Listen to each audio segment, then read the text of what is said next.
സാവിത്രേ, ഒരു സന്തോഷ വാർത്ത. എന്റെ പണി പിന്നെ വളരെ സിമ്പിൾ.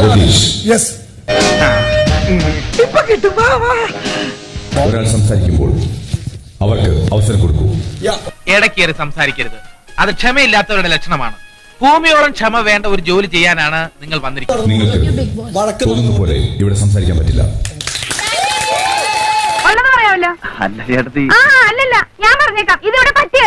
ഒന്നും ഇവിടെ നടക്കുകയല്ല. ഉറക്കമില്ലാത്ത മനുഷ്യനാടാ ഞാൻ. രതീഷ്, എന്തൊരു സംസാരം ഇത്? ബൈക്കിൽ കൂടി വിളിച്ചു പോകുന്നുണ്ടല്ലോ. ഇനിയും പറഞ്ഞത് ലംഘിച്ചാൽ നിങ്ങളെ ഇവിടെ നിന്നും പുറത്താക്കുന്നതാണ്. പ്രഭുവാണ് രാജാവാണെന്ന് ഞാൻ നോക്കില്ല. ചവിട്ടി പുറത്താവും ഞാൻ. You got it? If you don't know how to behave, I will teach you. I will teach you. അല്ലേലും ഞാൻ ഇങ്ങനെ വാ തുറന്ന എരണക്കാരെ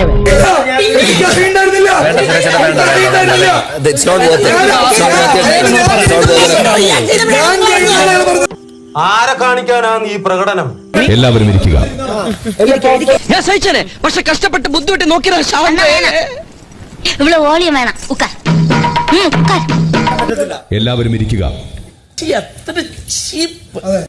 പറഞ്ഞാൽ മനസ്സിലാവില്ലേ? ഞാൻ ഭയങ്കരനായ ഒരു വ്യക്തിയാണ്. എനിക്ക് ദേഷ്യം വന്നാലേ എന്നെ പിടിച്ചാ കിട്ടില്ല. ഞാൻ ചിലപ്പോ അള്ളി കീറും. ഇതൊക്കെ ആരോട് പറയാം? ആരോട്? ഇതിങ്ങനെ എത്ര വട്ടം പറഞ്ഞു? ഇതാർക്കും ഷോ കാണിക്കാനുള്ള സ്ഥലമല്ല.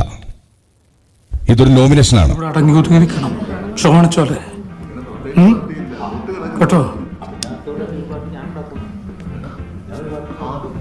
എന്തിനാണ് ഷൗട്ട് ചെയ്തത്? സർ, പ്രഷർ കൂടിയിട്ട് സർ. Don't shout.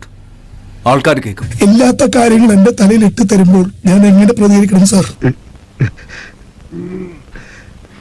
ഇനി നമ്മൾ സംസാരിച്ചു ചിലപ്പോ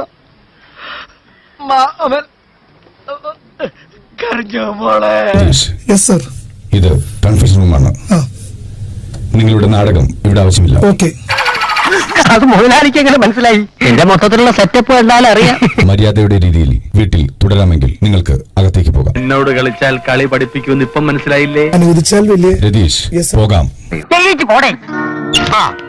കിട്ടേണ്ടതൊക്കെ കിട്ടിയല്ലോ, സമാധാനമായല്ലോ. എന്തോ കേസെല്ലാം കഴിഞ്ഞു പോവാൻ നോക്ക്. വാ നടക്ക്.